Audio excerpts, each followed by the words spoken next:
any further ado, I will speak about my experience. And everything you will see today is pure based on experience. I will not give you any theoretical framework. I will not give you any theoretical details. That's all, you know, I'm a believer that devil lies in the details, and today is all about that. A little bit about me. Originally, I'm from Ukraine. I'm from a great, beloved city, Kharkov. Whoever is from Kharkov, yay! For the past 3 years, I've been living in Germany and Hamburg. I also love living in Hamburg. And when I was living in Hamburg, I was working at the company called Xing.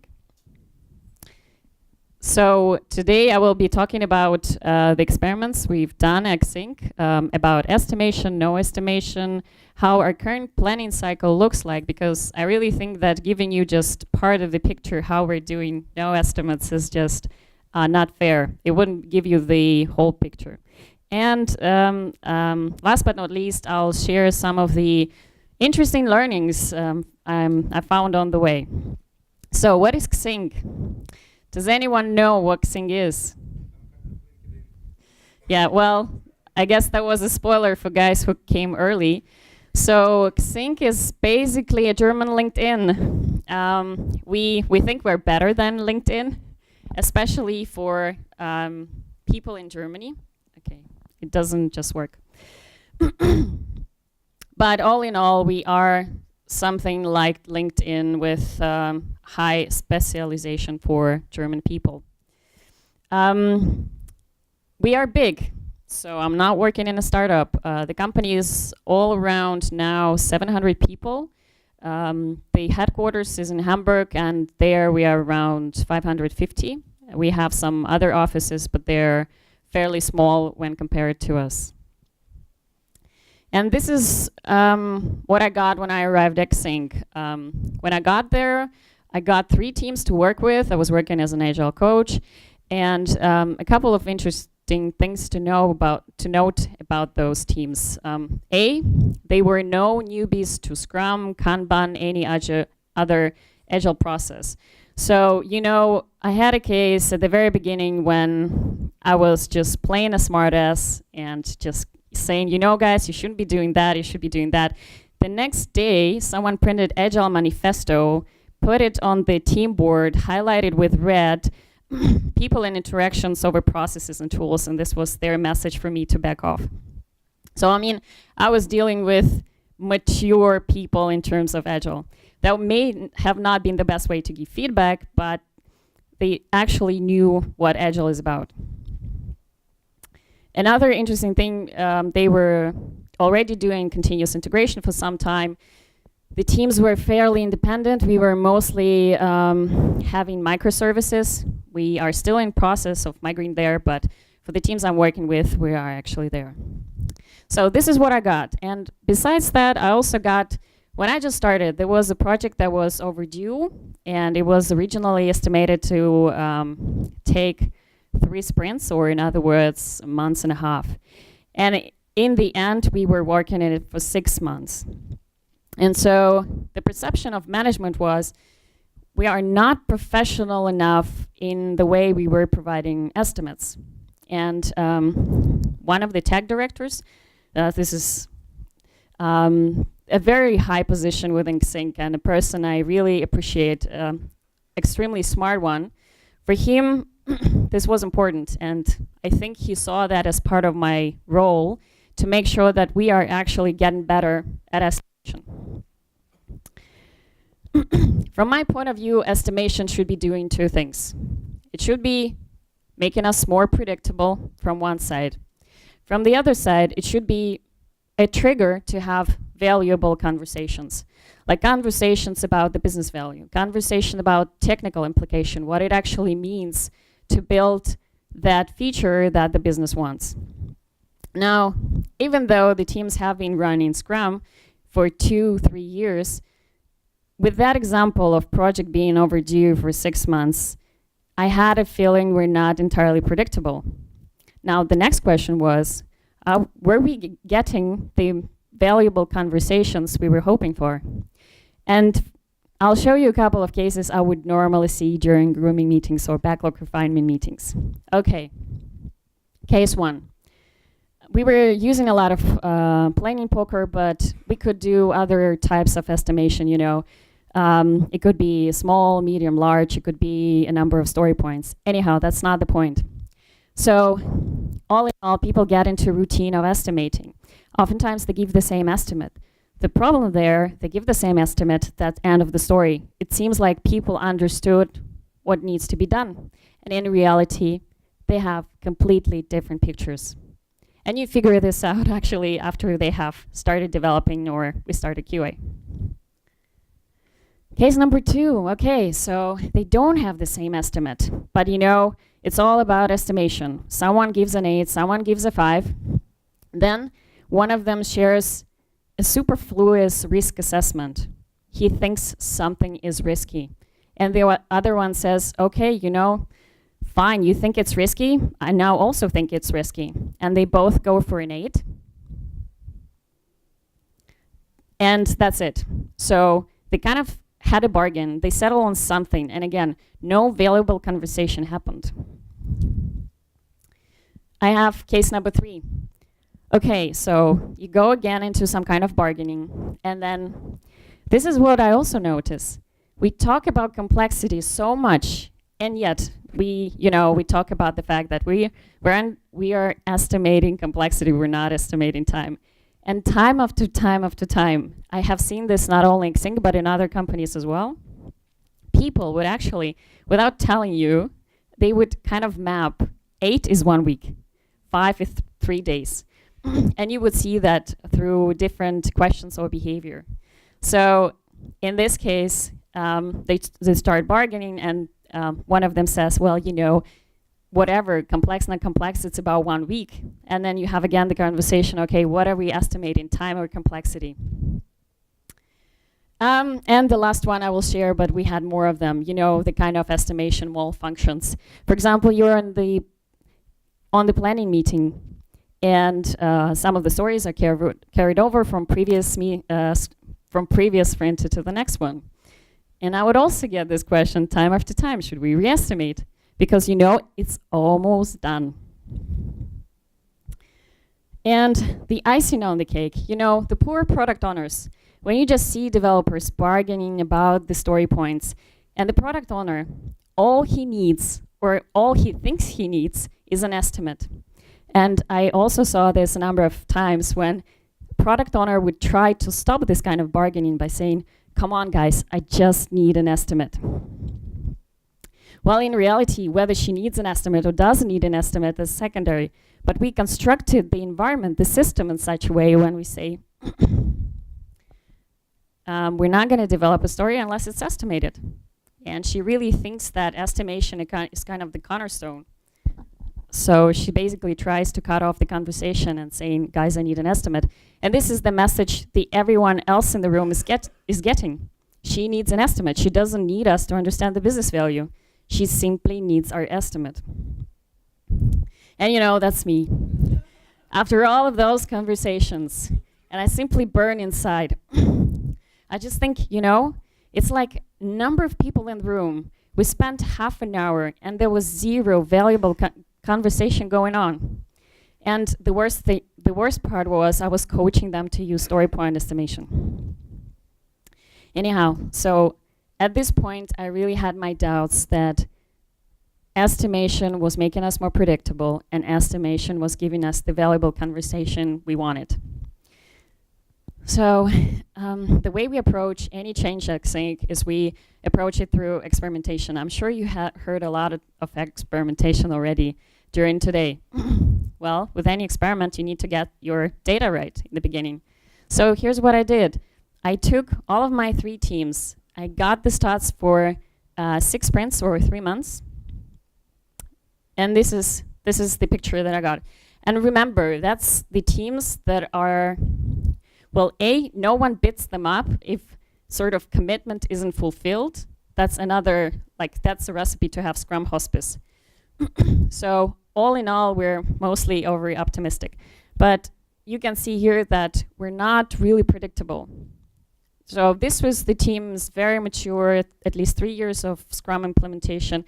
And this is kind of, a blue line is what we planned in terms of story points, and green line is what we were getting. Okay, so the next step, I wanted to figure out what is the predictability.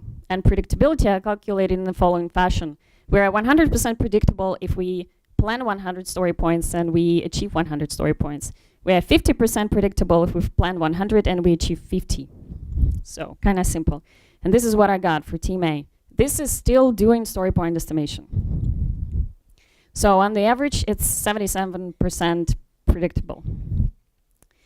Then the next step that I did, I basically said, okay, and what if we were not to do any estimation? What if we were simply to count the number of items we were doing every sprint? And this is the graph that I got. And the average of items we were doing per sprint was 17. I repeat that for the other two teams that I had.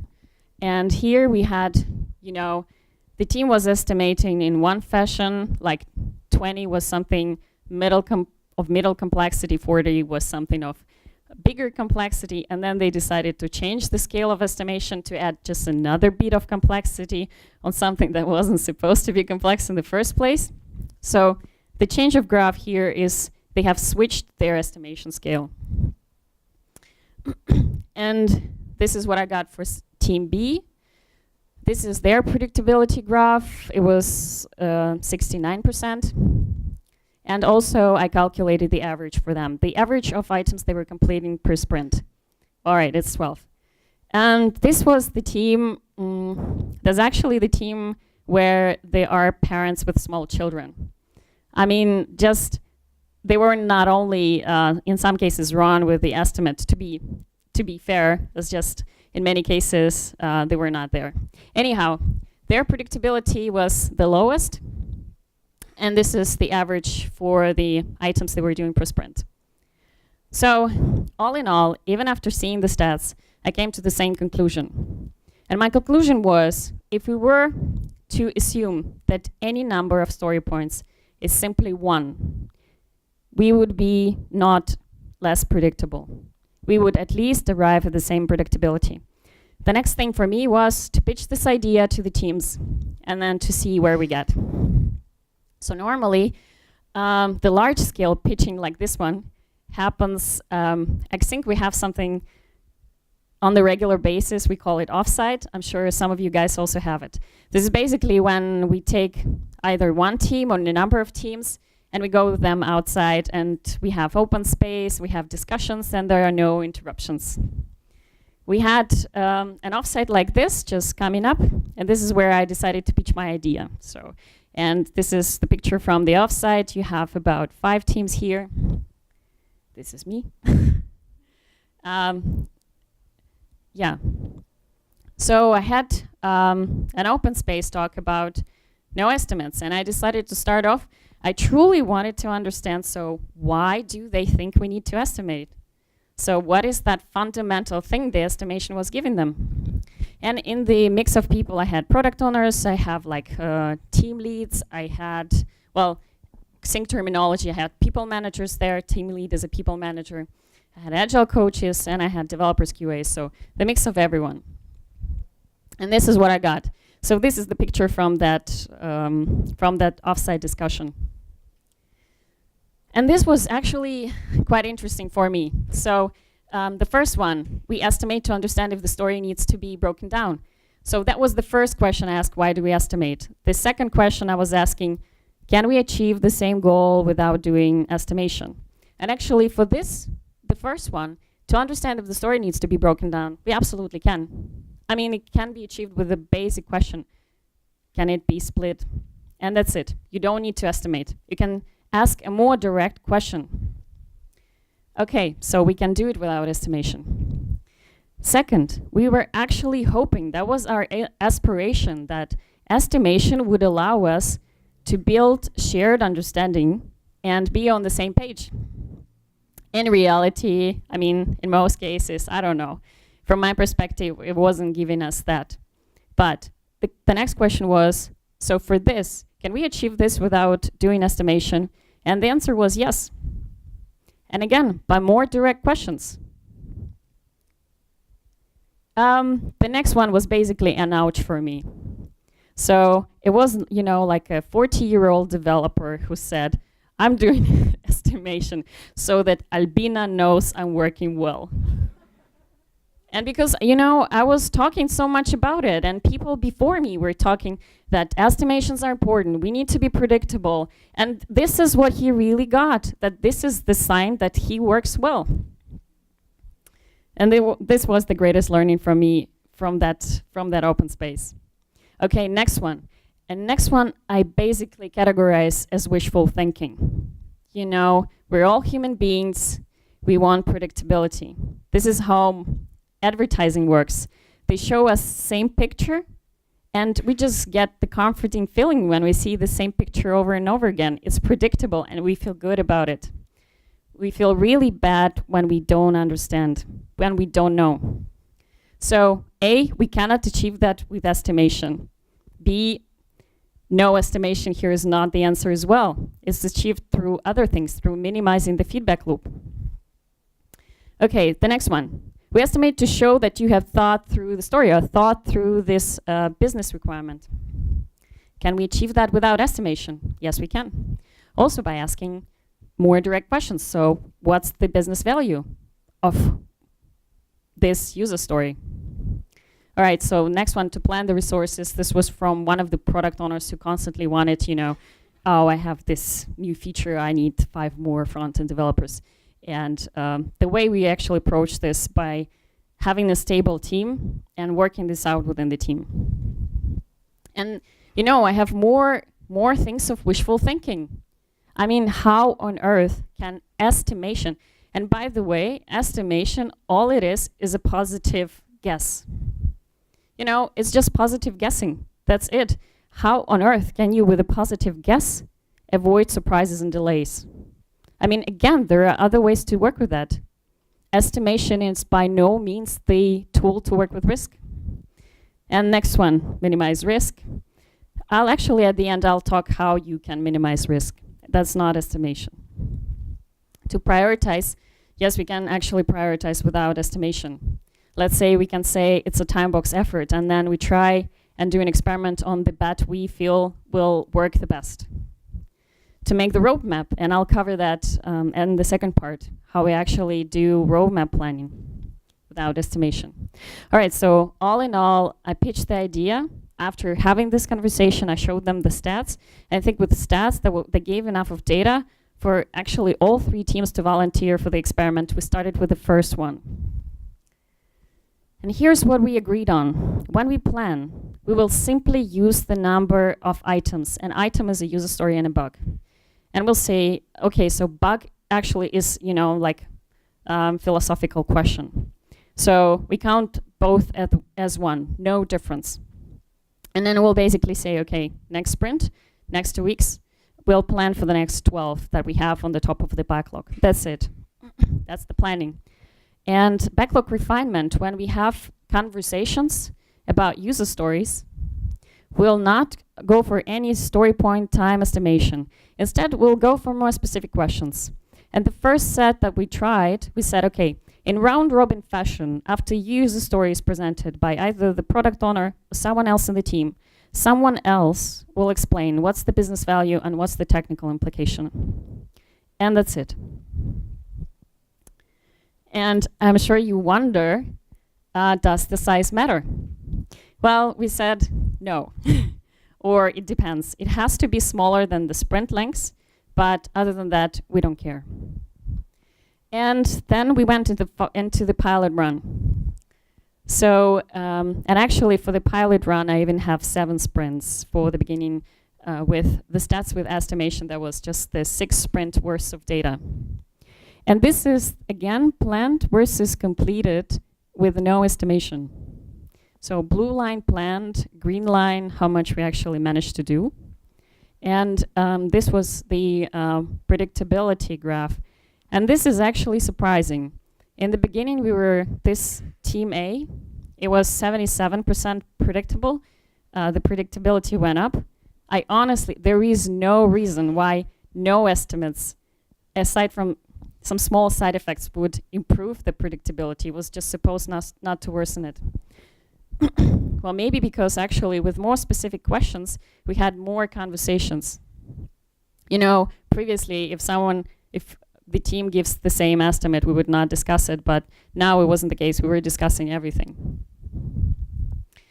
So here's the comparison of the state before, estimating with story points, and the state after, not estimating at all.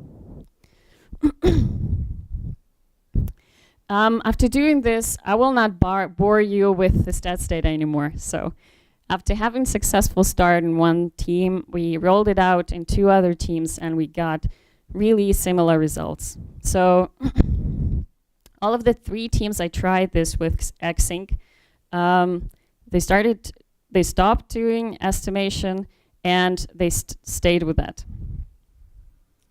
And now I promised you to explain how our whole planning chain works or looks like.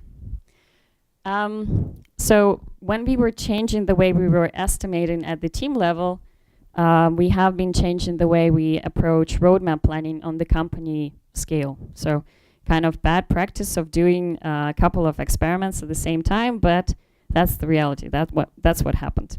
When I arrived at Xing, we were doing roadmap planning for a year in advance.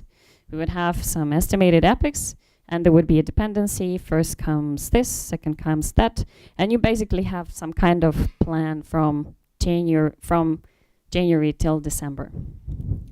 Now we're approaching it a little different.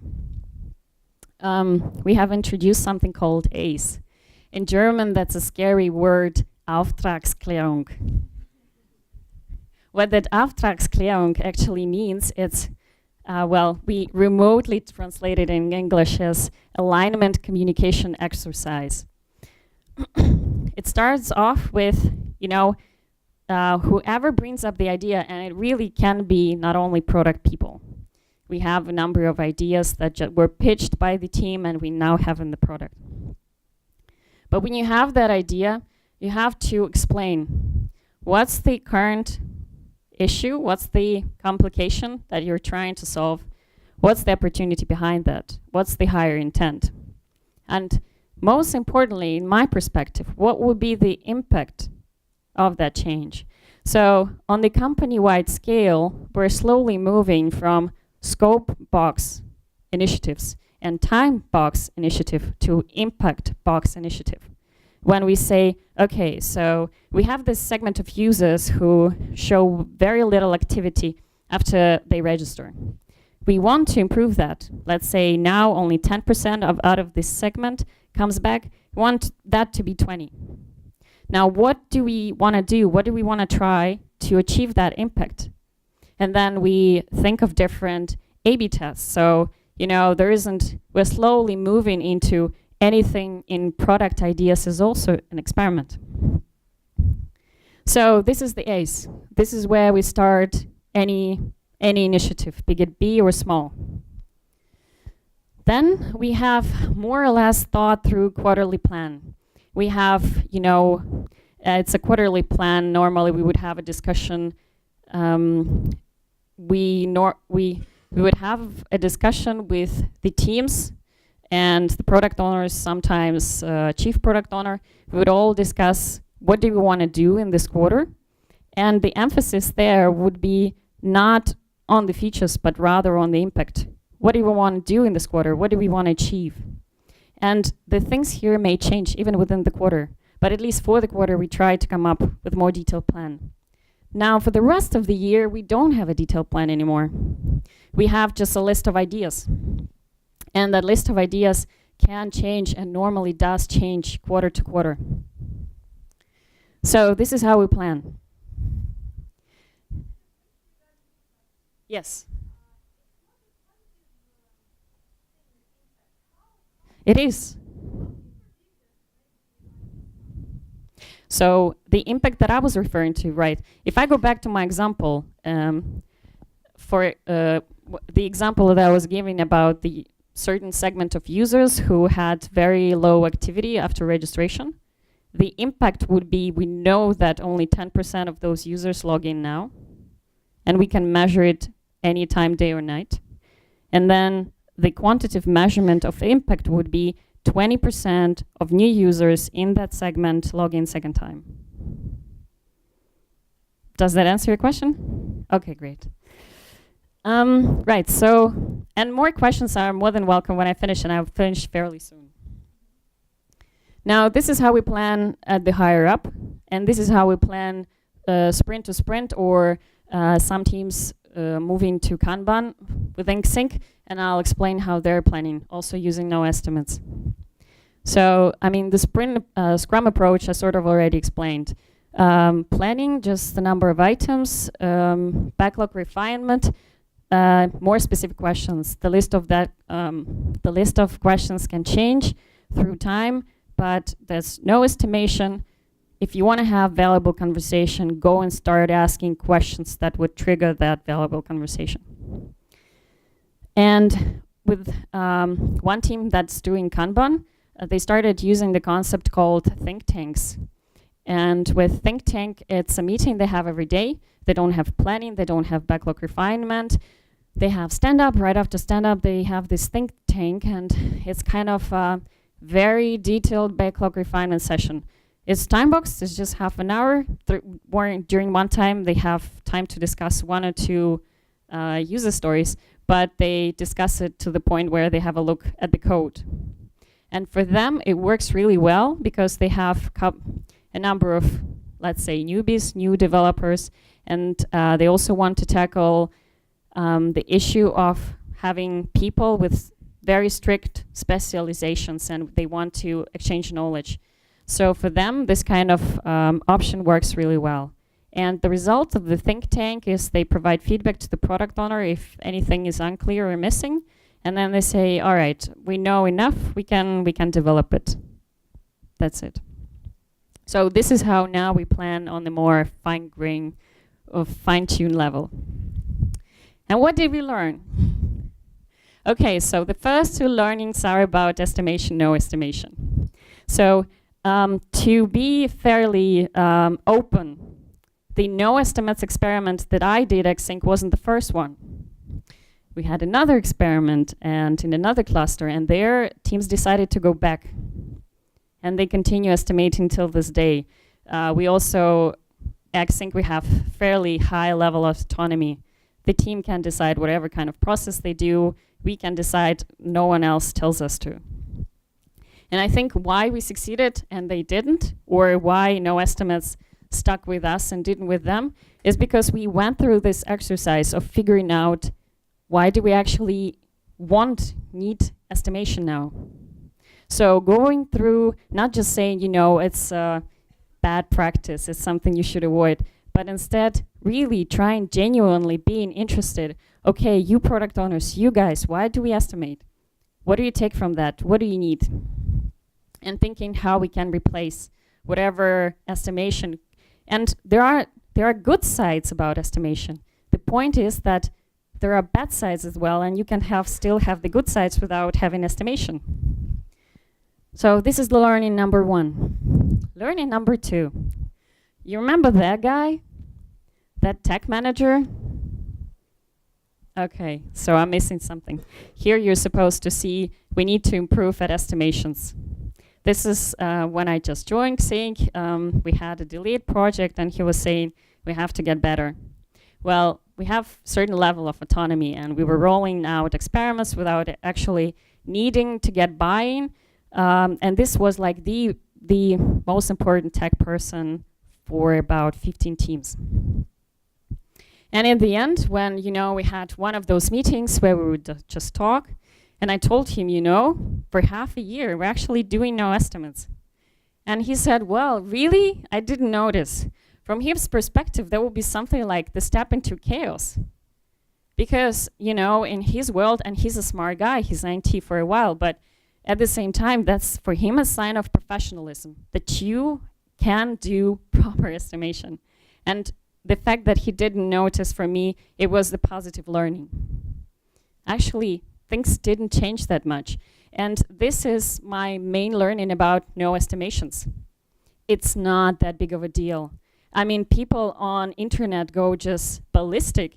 They insult one another, estimation, no estimation, this and that. But that's not the real deal. You do not work with risk with either doing estimation or not doing estimation. So in general, what changed? We have less of process overhead. We do less of things we don't really understand. We have better discussions during groomings. We spend now, I think, less time when we are talking about the user story, but that's it. And I would say if you're thinking about should we stop doing estimation or should we improve estimation, whatever that is, it's probably not your problem. Our tech manager didn't notice we stopped doing estimation because we have really short feedback loop. In some teams, we have continuous delivery. That means when the story is done, QA completed, there are no bugs for it. In 15 minutes, it's live. In some cases, just continuous integration, but then we manually deploy per story level. We have cross-functional teams and all that jazz. So we work with risk in other ways. We approach things as experimentation. We approach product ideas as A/B tests. Now, we don't know if it's gonna work better or worse as the status quo. We have lots of A/B tests that prove worse than a status quo. And that means the idea of who came up with that idea, product owner or someone else, was just wrong. Or it needs another iteration. All in all, I think it's just common sense now not to use story point estimation, but that's by far not the biggest problems that I would try to fix if I were to arrive at the new team. Now, third and fourth learning is actually how do you work with risk. Now, I mentioned continuous integration, continuous delivery. This is how you work with risk on the technical level. And on the product level, it is this. Slicing functionality is the key skill. If your product owners, if your teams cannot do it, that's the problem. If they don't know how to slice it well, if you're doing estimation, if you're not doing estimation, that's secondary. So what do I mean with this? How do you actually slice big functionality into tiny, tiny releases? How do you slice those releases into stories that can be done individually without having any merge hell? So, and how do you, within some big idea, get your learning as soon as possible? Let's say you want to do something that overall could take 2 years. How do you get your first learning within the first months? And estimation has nothing to do with that. You just have to develop a skill how to slice functionality that way, and that's it. So that's the key. That's important. And also, another learning. Oftentimes, I saw this time after time in different companies in different settings. You know, people try to do it right. We have impact planning at the beginning of something big, and then we kind of get into this routine mood. Sprint after sprint, we try to deliver, and we try to make sure that by certain imaginary deadline, we just have it done. And what I find extremely important is to do replanning. Not the replanning you would normally have per sprint. You know, when you just sit around, have a look at the list, okay, is A more important than C? Is C more important than D? This is kind of replanning you would do together with stakeholders. This is kind of replanning you would do with impact mapping, where you would again evaluate your learnings, whether the initiative, the epic still makes sense. And doing this, and also agreeing on this with stakeholders, is extremely important. This is actually how we are, you know, working with people who are not fans of estimation, who are fans of estimation. We say, okay, you know, here's your estimation. And we had a project like migration where it was before the no estimates experiment. But we were asked for an estimate, and we said, okay, it could be 6 months, it could be 1 year, but let's do this. When we finish this first thing that we believe to be most important, we'll get you together with us, and we'll again do replanning with impact mapping. They weren't against that.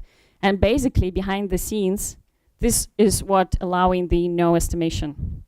This is where you agree with people, we need to replan. And you plant this in their heads that we constantly need to replan together. And this is what really helps. So that's all I had. Thank you very much once again for coming. And now it's question time.